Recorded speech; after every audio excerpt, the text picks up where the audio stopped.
Hi there folks, I'm about to change my timing belt on my truck, 2006 Tundra. It's the truck I use for my boat, where I take it to locations to fish. I got about 100,000 miles. Hopefully the information that I will put on the video will help anyone out there who's trying to do the same. Stay tuned. Alright, I'm about to continue here and changing a timing belt on a Toyota Tundra, and as you can see, I have already removed the radiator. The first thing you need to do is remove the skid plate, which is on the floor over there. And once you've done that, on the right hand corner of the radiator is a little butterfly which you release to let the antifreeze pour out. And while that's all happening, you will come back up here and start working on taking the air induction pieces and everything off, your upper hoses, your vacuum lines. And once you've accomplished that, then you got to go back down again. You have to remove the lower hose, and over here, as you can see, excuse the little shaking there, but those are your transmission lines. Those go right into the radiator, and what that allows to do is that it keeps the transmission fluid cool. Now, once you remove those from the radiator, you are going to have a little bit of spillage of that transmission fluid. Your best bet is to remove them and keep the hose pointing upwards so that you don't lose too much of the transmission fluid. I've used the somewhat of the line bracket there to hold those lines up while I continue to work on removing the rest of this. Now, the next step for me is to take the fan off, and once I've removed that, then I will continue working and taking off the serpentine line, the timing belt covers, and then the thermostat, and then proceed on down to the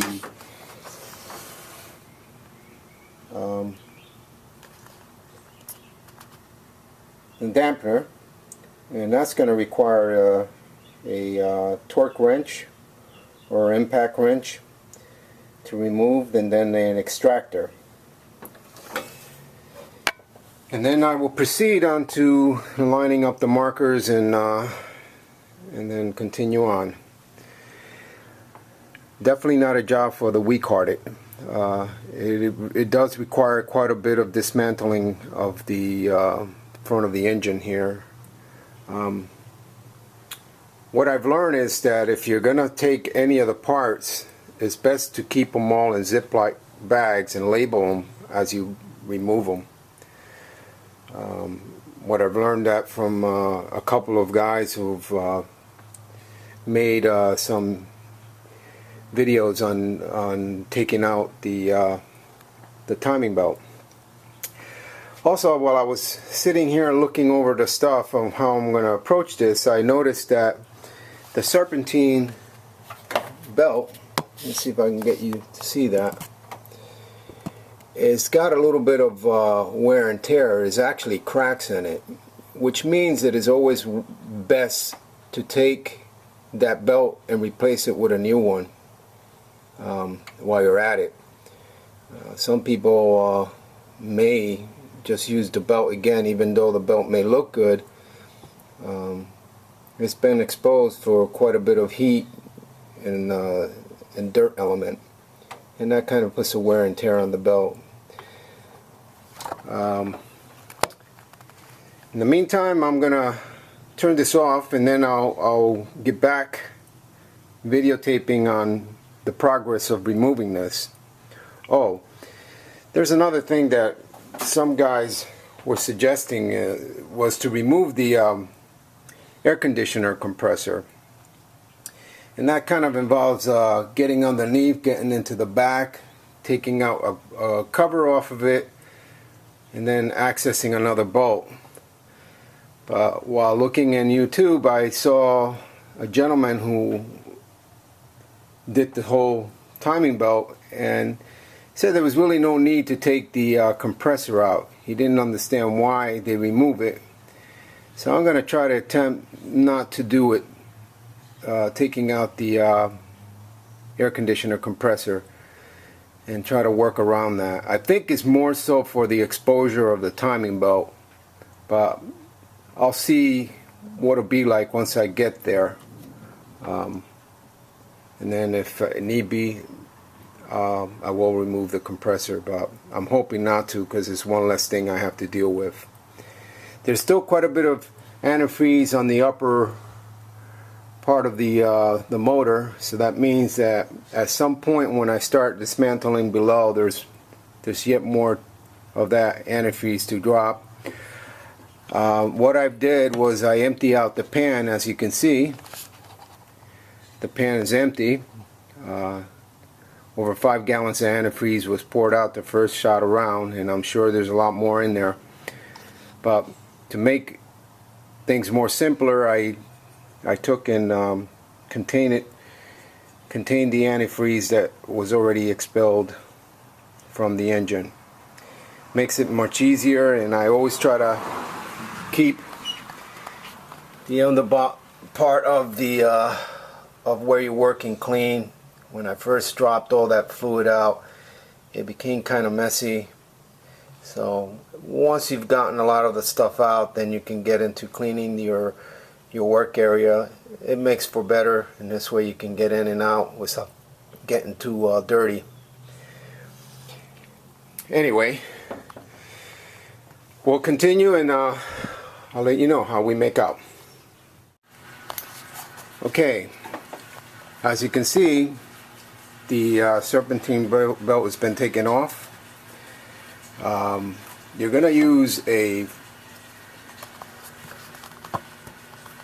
14 millimeter socket here, and you're going to torque, and that's going to allow you to loosen up the belt, and you'll be able to pull it out. There's actually a hub here that sits behind the fan, and that will also come out. And all that you just take off and put off to the side. And now we're gonna continue on and taking the rest of the stuff on the motor. Okay, as you can see, I got more antifreeze. I covered that sensor down there only because that antifreeze comes out quite a bit, and I didn't want that wire to get wet with antifreeze, so I put a little plastic over it. The hardest part was trying to get this little rubber hose that connects to a little copper or aluminum pipe that goes back here, you can see, to that. It's actually cools the oil of the motor. You have to kind of finesse it and work with it. Not an easy thing to do. I took the tension pulley out. I disconnected this electrical wire here, and now I'm just going to clean up a little bit so I can get on to the next part of this phase. But so far so good in taking everything apart.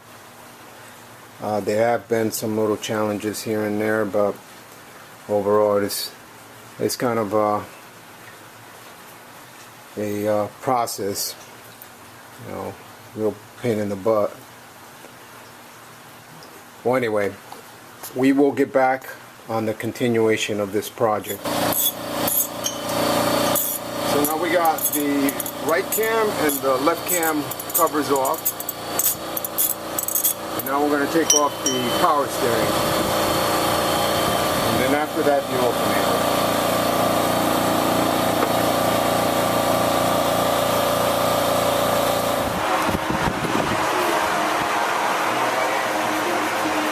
Alright, we got timing belt off, water pump off. Basically now we're just getting it ready to put another pump in.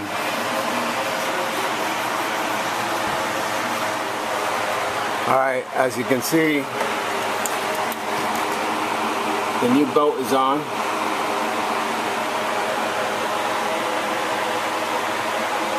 And the crank cam matches there. Matches there. And also matches down below. Look here. So I can do this. I see that it matches down below there. Anyway, I'm gonna stop for now because I got yet to do a little bit of cleaning and stuff like that, and I'll continue to finish this tomorrow. I got the thermostat housing put in and a couple of the covers, and we should be pretty much set to go. Add the antifreeze after the radiator and everything else is put together, and crank it over. You know, and actually the belt wasn't too much of a bad shape. I probably could have gone much further on it. But the thing is, you know, we are traveling with this vehicle some distance. The wife is traveling some distance with it, and peace of mind, it's best just to change it out. So anyway. Okay. So far, what we've done here is we got the chain, I mean the belt on.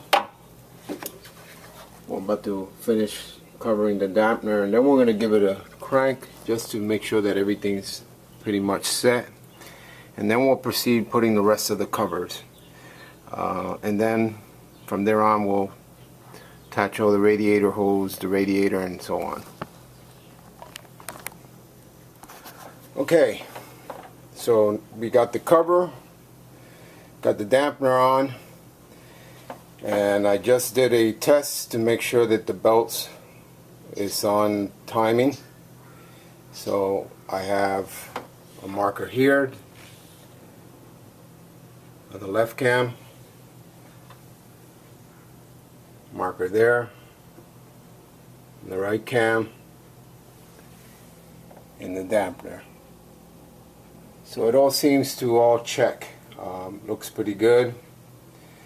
Now I'm just going to continue putting in the thermostat, rest of the cover, serpentine belt, and we should be good to go.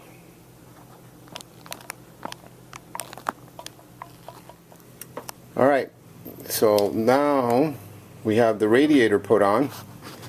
I found that the fan shroud, you have to put that on first before you could put the radiator on.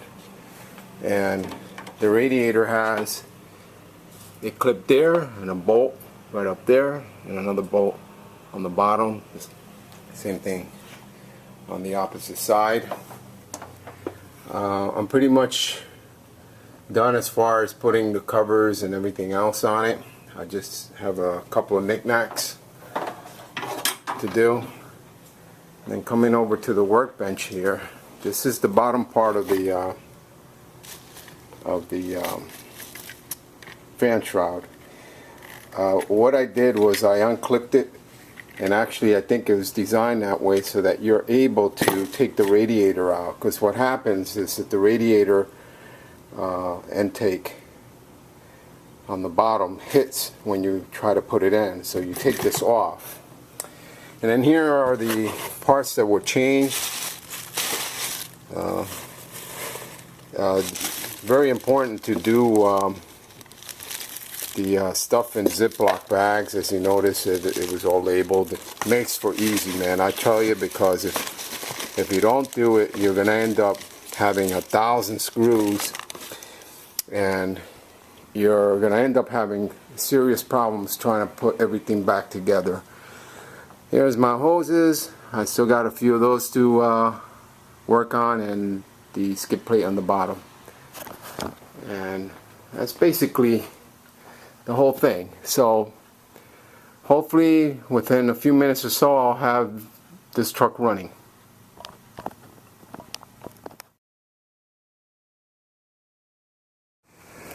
Alright guys, here it is. The job for the timing belt for the Tundra is done. I kind of laid some stuff here for display. The water pump here had to be replaced. That's a must on all these vehicles, being that the water pump sits behind the belt. So that is a must. Along with that, you also have to change the thermostat. Beefy thermostat from the Tundra. I didn't like the one that replaced it. Kind of looks like Mickey Mouse, but it is what it is, and I didn't want to put the old one in. So this is basically what the water pump looks like. As you can see, it looks pretty good. Only problem is that once you start running this for extra miles, the bearings in this impeller can go bad, and then you're gonna have a little problem in your hands because you got to take everything apart again. Along with that, there is some O-rings that you have to also replace, and basically it sits on this back portion of the pump, but there's actually another male end of it sitting in the engine. You also got to replace the tensioner pulley that basically gives the timing belt the tension. And for all purposes, I took the old one, and I tell you, this pin here in the center, it is very hard to put back. You actually have to recompress it again with a C-clamp or something, because it's not something you can do by hand. But when you buy the new one, it is basically something like this. I put the pin in so you can see it looks more like something like a grenade. Once you have this tensioner end, this hydraulic tensioner end, which sits right underneath this, basically when your belt's in place and you have this bolted at the bottom to its base, you pull this pin, and this little metal pin here comes up and makes contact with this bottom portion of the pulley. It's important that you have everything aligned before you pull this pin, because the only way you're ever going to get this pin back in there is to have to compress this. And I would assume the reason why we changed these out is because the wear and tear in this, and you don't want it to go bad on you while you're having a new belt put on. And here's the fan belt. It's definitely needed to be changed. If you can see, it's got a little rot in it. It was dry rotted, so we changed that. Another pulley too that's on the opposite side of the pump. Now, I did run into a problem, and basically I didn't really put too much attention to what I was doing, but when you take your timing belt off, actually when you take the crankshaft dampener off, there's a plate, a little sprocket plate. It's concaved on one side and straight on the other. You have to make sure that when you replace that back, that the concave part of it faces out. If you don't do that, you are going to run into some problems when you go to start it, because basically what this does, it distributes the sequence of the fuels to the cylinder basically on time.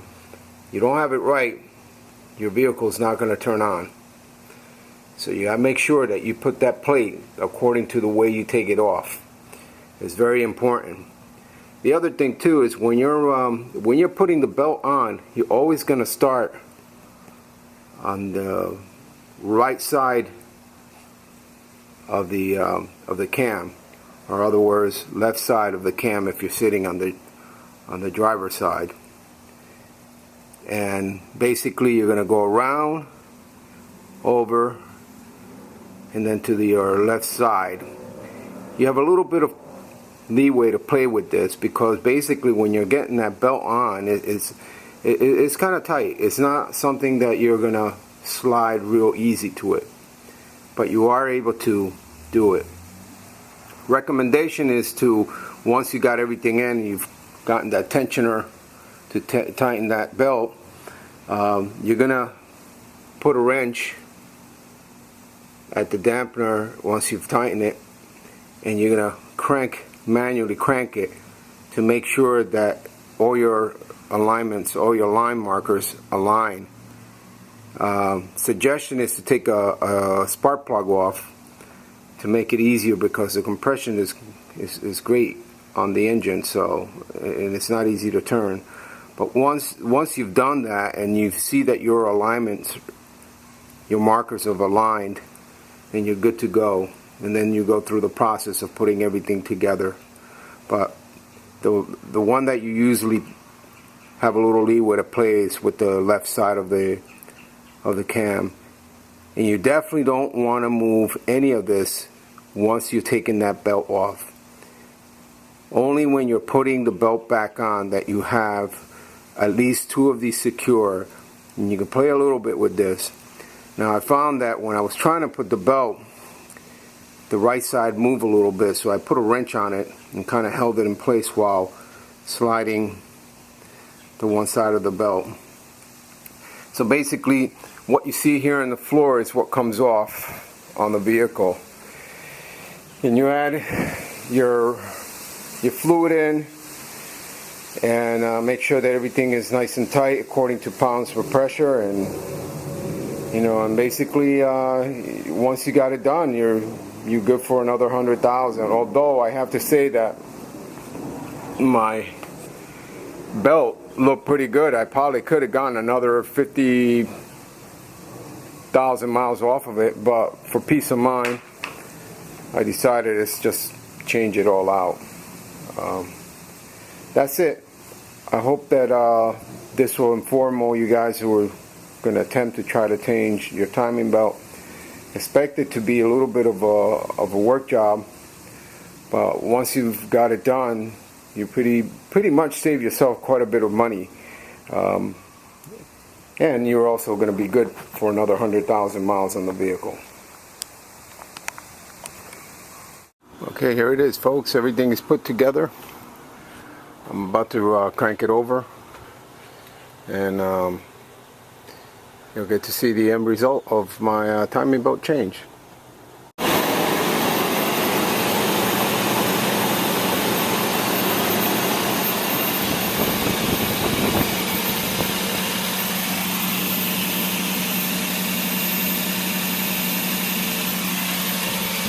That's it, folks. Timing belt in, motor's running perfect, good for another 100,000 miles.